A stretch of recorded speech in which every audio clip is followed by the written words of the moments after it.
시청자 여러분 안녕하십니까. 지금부터 전국현의 안보정론을 시작하겠습니다. 여러분께도 제 방송에서도요 몇 차례 보도를 해드린 대로 오늘 대대적으로 시내에서 집회가 있었습니다. 그러니까 여야 그러니까 보수와 진보 단체 대표적인 단체 간의 집회가 있었는데요.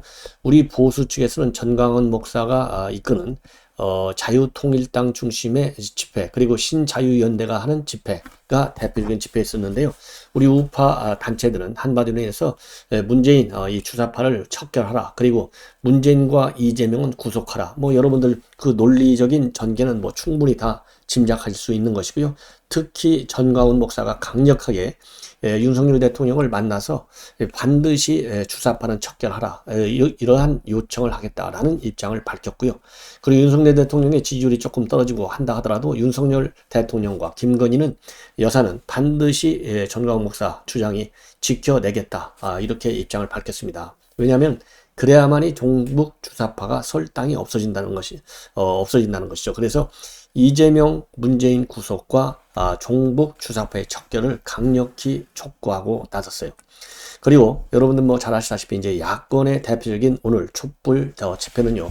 촛불 행동 여기에서 했는데 이 촛불 행동의 풀 네임은요. 저희 좌파 성향 단체죠. 당연히 촛불 승리 전환 행동입니다. 그래서 오늘 이 두 단체가 집회를 이 세종로 그 다음에 숭례문 일대 그리고 시청 일대에서 대대적으로 집회를 가졌어요. 그래서 경찰 측 추사는요 시간대에 따라서 좀씩 달라지는데 우리 우파 자유통일당 중심의 그리고 신자유연대는 이제 삼각지 중심으로 해서 집회를 열었습니다. 자, 여기에 이 집회를 모두 합치면은요, 경찰 수산이 한 16,000명 정도에서 32,000명 정도로 되는데, 이 좌파 단체의 경우에는 오후 4시 기준으로 하면 한 16,000명 정도 될 것이고, 우리 우파 단체의 경우에는 한 32,000명 정도가 될 것이다. 이렇게 추산을 하고 있습니다. 그래서 이 두 단체 간에요, 이 물리적인 큰 충돌은 없었지만은요, 사소한, 조금 작은 수준의 충돌은 있었던 것으로 그렇게 지금 알려지고 있습니다. 그래서 태평로 로타리 횡단보도에서 태극기 이재명 구속 수사라고 적힌 피켓을 든 참가자들하고 이 좌파 성향의 참가자들이 물리적 충돌이 벌어지기도 했다. 이런 보도가 지금 나오고 있고요. 그리고 또 김건희 여사 그리고 윤석열 대통령 조형물이 또 이 등장하는 집회도 있었는데 여기에서 조형물을 때려가지고 이제 경찰들이 그러면 반대 진영을 지극히 상당히 자극할 우려가 있다. 그래서 자제시키기도 하는 그런 또 일이 있었던 것으로 지금 보도가 되고 있습니다. 그래서 여러분들 일부 이제 우리 우파 유튜버들이 현장 중계를 많이 했어요. 이걸 보면은 그러니까 2020년도, 19년도 이때 우리 우파 단체들이 그리고 당시 자유한국당이죠. 이 자유한국당이 중심이 된 이 집회 그때도 뭐 이 전광훈 목사가 이끄는 집회가 대대적으로 열렸었죠. 그 당시하고 비견될 정도로 이 많은 인원들이 참석을 했다라고 되어 있고요. 오늘 우리 우파 단체는 국민의힘 측에서 의원들이 뭐 이 개별적으로 조용하게 참여했는지 여부에 대해서는 아직 보도로 나오고 있지 않지만은 당 차원에서의 참여는 없는 걸로 되어 있는데 지금 민주당의 경우에는요 이 철험의 소속 의원들이 참석을 해서 윤석열 탄핵과 퇴진을 요구하는 그런 점이 우리 우파 단체 시위하고는 좀 차별적인 현상이 나온 게 차별적인 현상이다 이렇게 보여집니다. 그래서 오늘 참고적으로 말이죠. 우리 이제 우파는 전광훈 목사의 전광훈 목사가 주도하는 자유통일당 이 집회가 제일 이제 큰 집회였고요. 자, 그리고 이제 좌파의 경우는 촛불 승리 전환 행동인데 당연히 좌파 인사들이 중심이 됐죠. 그래서 여러분들 뭐 잘 아시는 김민석 민주당 의원의 친형 김민웅 교수, 이 김민웅 교수가 이 촛불 행동의 대표가 돼가지고 오늘 시위를 주도했고요. 그리고 안진걸 촛불행동 상임 공동 대표도 또 상당히 주도적인 역할을 한 것으로 그렇게 지금 알려지고 있습니다. 한마디로 인해서요, 이 촛불행동의 경우에는 당연히 좌파 인사들, 은우근 전 광주대 교수라든가 우이종 서울대 수의학과 교수, 김원진 원광대 법대 교수, 안진걸 민생경제연구소 소장 이런 사람들이 주도한 것으로 그렇게 알려지고 있고 이 촛불행동의 주 목적은요, 윤 대통령의 퇴진, 그다음에는 김건희 여사에 대한 특검 수사. 이것이 이 좌파 단체들의 오늘 목표로 되어 있습니다. 자, 그래서 지금 이제 8시가 넘었는데요. 삼각지 대통령실까지 행진 6시 반 경서부터 시작이 됐어요. 자, 거기에서는 이제 차벽을 세워서 이 안전을 경찰에서 유지하고 있다. 이렇게 알려지고 있고요. 자, 그리고 이제 야당에서는 김용민 의원이 연단에 올라가서 연설을 했어요. 이미 뭐 김용민은 윤석열 대통령의 탄핵을 주장해서 많은 논란을 이야기한 바 있지 않습니까? 그런데 오늘 또요, 연단에 연사자로서 올라가가지고 이 군부 독재를 끝장낸 경험을 갖고 있다. 민주시민이. 그래서 이 박근혜 정부도 끝장냈다. 이러면서요. 이제는 2,000명, 8,000명 나라를 차지하는 것을 자랑스러운 우리 시민 여러분께서 반드시 막아줄 것을 믿어도 되겠느냐. 그러면서 김 의원은 뭐라고 주장했냐면요. 윤석열 정부는 정의와 자유를 이야기하고 있지만은 그것을 믿는 국민은 없다. 그러면서 그들의 자유는 검사들의 자유고 권력자의 자유이고 국민의 자유를 짓밟는 나쁜 자유다. 이러면서요. 한 가지 제안을 한다면서 뭘 제안했느냐.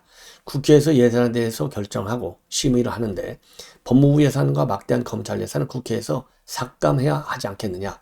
국민들은 살기 힘들다고 소리치는데 정부는 청와대 이전에 1조 예산을 편성했고 청와대 예산도 삭감해야 하겠다. 그리고 정치인이고 국회의원이 왜 촛불 집회에 먼저 나서냐고 욕하시는 분들이 있는데 여러분이 맞을 대포를 먼저 맞겠고 그게 국회의원이고 정치인이다. 그랬는데요. 여기에서 중요한 허위사실, 청와대 이전에 1조 예산을 편성했다. 이거는 지난번에 대통령을 탄핵하자. 그래서 이 내란 혐의, 내란 선동 이런 걸로 이미 고발이 되어 있지 않습니까? 그런 것처럼 청와대 이전 예산 1조 원을 편성했다라고 하는 것도 완전히 가짜 이 조작 뉴스거든요. 이 부분에 대해서도 선동과 함께 이 허위사실 유포와 관련해서 필요한 법적 대응이 마땅한지 시민단체 여러분들께서 그리고 법률가들이 좀 검토해서 대응을 해야 할 것이 아니겠느냐. 왜냐하면 자기네들이 말이죠. 정상적으로는 윤석열 대통령 내외를 공격하기가 어려우니까 청와대 이전 예산 1조 원을 꺼내 들어갔고 지금 비판의 수위를 올리고 있고 그리고 여론을 호도하고 있어요. 이거 뭐 용납할 수 있겠습니까? 반드시 이것도 법률적 조치가 따라야 되겠다라고 생각을 합니다. 자, 그리고요. 이러한 상황에서 우리 이제 국민의힘에서도요, 대대적으로 지금 비판하고 있습니다. 자, 촛불 민심은, 이 민심이 아니다. 이 권력의 누님은 사악한 욕심이다. 그러면서요, 국민들은 죄를 덮기 위한 촛불은 절대 들지 않는다. 그리고 문재인 정부에 분노하기 시작했고, 꼬리를 자르며 담대한 거짓말을 하는 이재명에게 분노하고 있다. 누가 무엇을 위해 촛불을 들든 그 불길은 윤석열 정부가 아니라 민주당을 향할 것이다. 그러면서요. 이재명의 죄를 덮고 자유민주주의 헌법 질서를 파괴하려는 사악한 욕심을 채우기 위해서 국민이라는 이름을 훔쳐 쓴다면 국민들은 횃불로 응징할 것이다. 이렇게 장동혁 대변인이 입장을 발표했습니다. 그리고요, 지금 이제 국회에서도 별도로 기자들을 만나가지고 이 민주당 의원들이 촛불 집회에 참석했는데 탄핵 운운하면서 예전에 촛불로 정권을 뒤집었던 것을 계속 꿈꾸는 것이 아닌가 생각이 든다. 그러면서요, 이재명과 관련된 사람들이 구속되고 기소되는 마당에 본인들이 광화문에 나가서 촛불을 들고 정권 퇴진을 운운하는 거 이게 말이나 되는 거냐 이렇게 비판을 하고 있습니다. 자, 그리고 말이죠. 그리고 이 철험의 소속 의원들이 그러니까 이틀 전 기자회견에서 오늘 집회에 가기로 의견을 모은 것으로 그렇게 지금 알려지고 있고 이 조금 전에 말씀드린 이 김용민 연단에 올라가서 연설을 했는데요. 이 김용민의 경우에는 지난 8일 날에 이어서 오늘 두 번째로 집회 현장에 나가서 지금 국민을 선동하고 있다. 그래서 지난 8일 날에도요. 윤석열 정부가 5년을 채우지 못하게 하고 국민의 뜻에 따라서 빨리 퇴진할 수 있도록 해야 되겠다.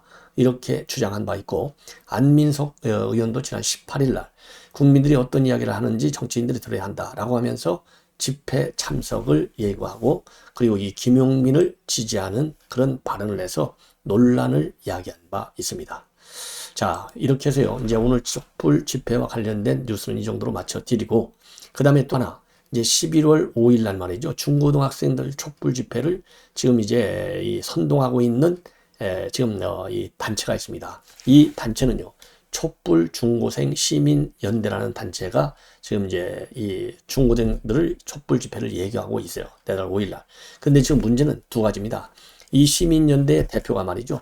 당연히 중고등 학생이어야 될 거 아니에요. 그런데 25살짜리 청년이 하고 있고, 이 사람은요, 통진당 청년 비대위원장까지 맡은 사람이에요. 그러니까 이게 좌파 성향의 단체이지만은 특히 통진당은 그냥 좌파가 아니라 이 종북 성향의 정당이었기 때문에 통진당은 헌법에 의해서 헌재재판소 판결에 의해서 헌법 위배 정당, 자유민주적 기본 질서를 해하는 정당, 그래서 해산 조치가 됐어요.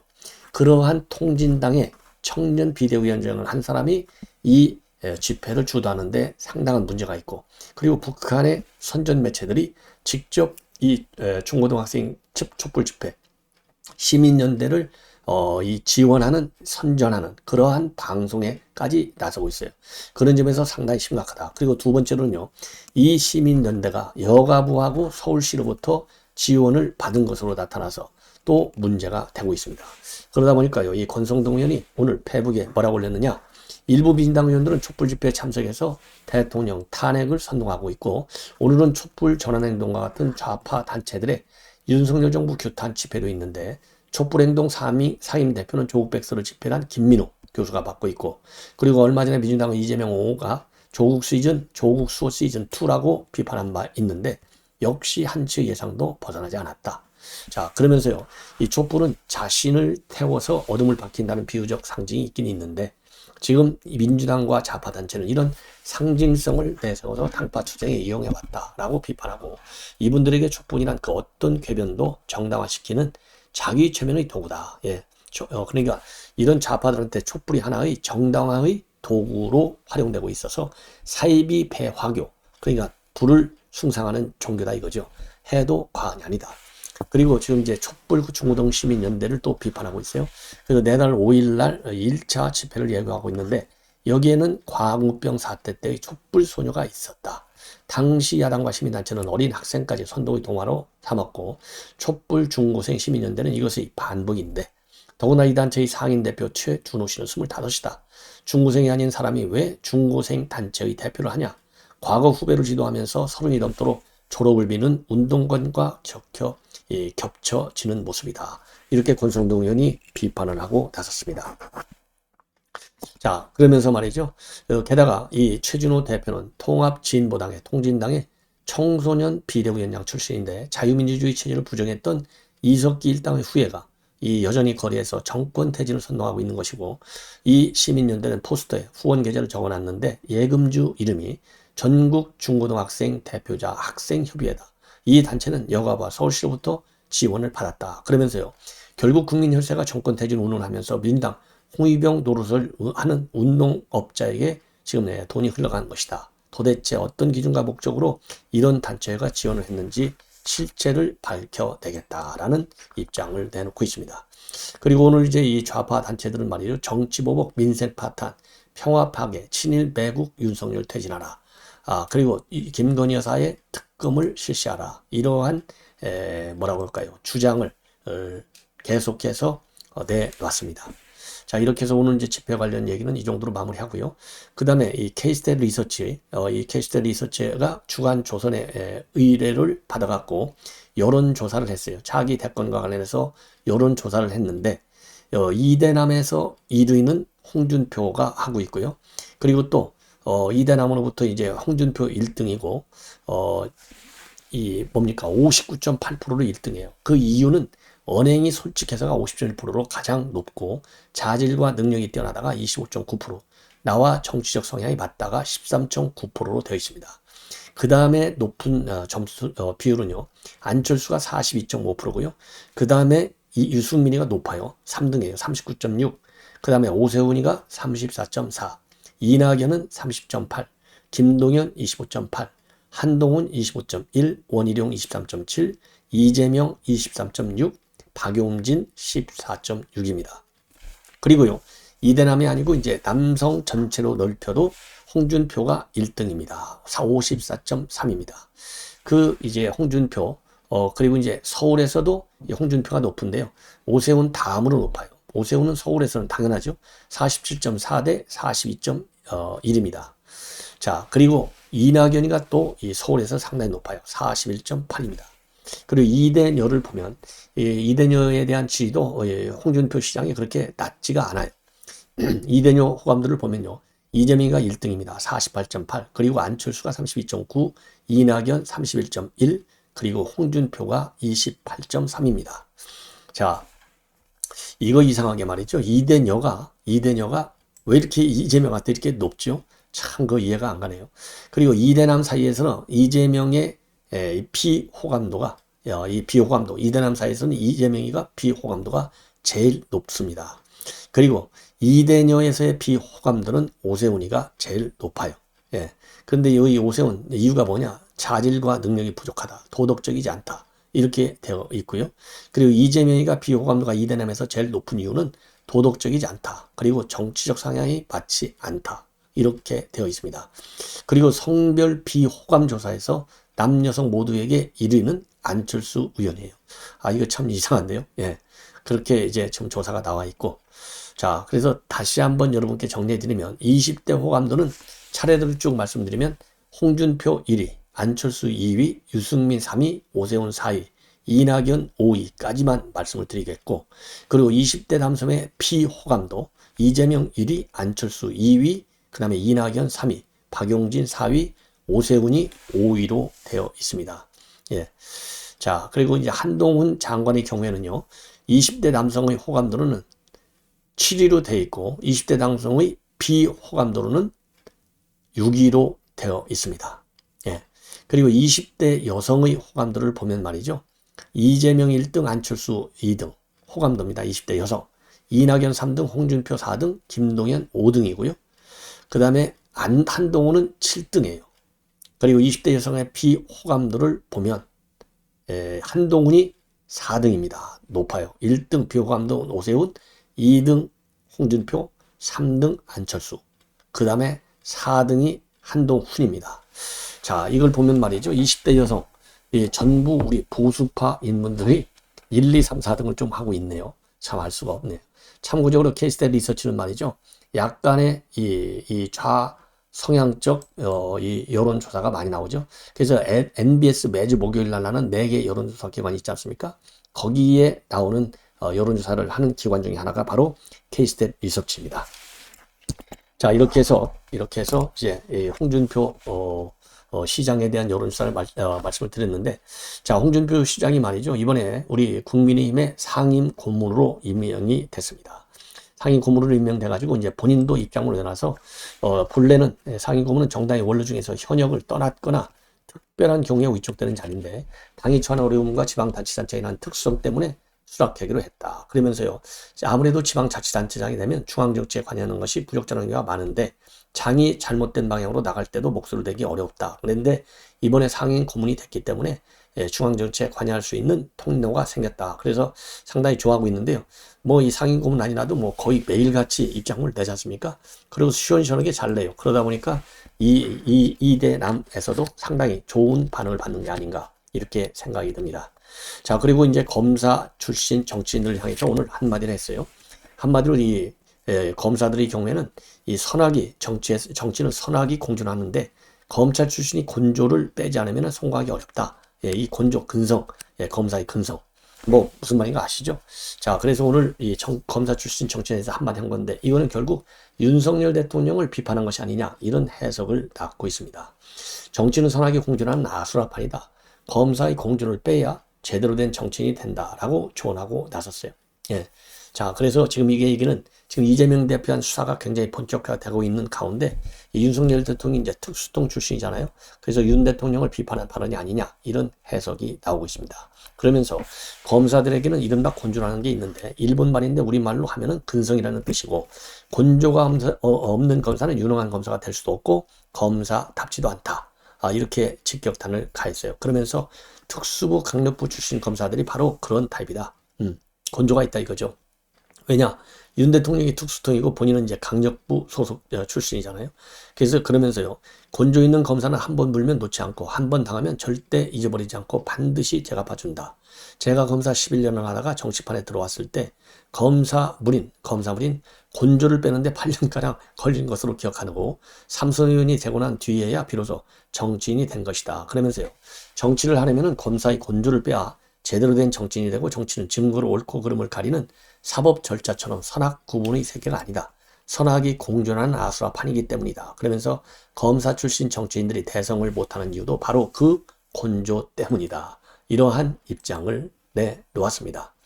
이제 마지막으로 여기 한두 꼭지만 더 여러분께 말씀을 드리면 김혜영 하면요. 조금 밖에 할 때처럼 민주당 안에서도 쓴소리를 잘하는 의원으로 알려져 있었어요. 지난번에 이제 최고위원을 했었는데 지금 이제 오늘 이 2줄짜리 입장문을 딱 냈습니다. 뭐냐?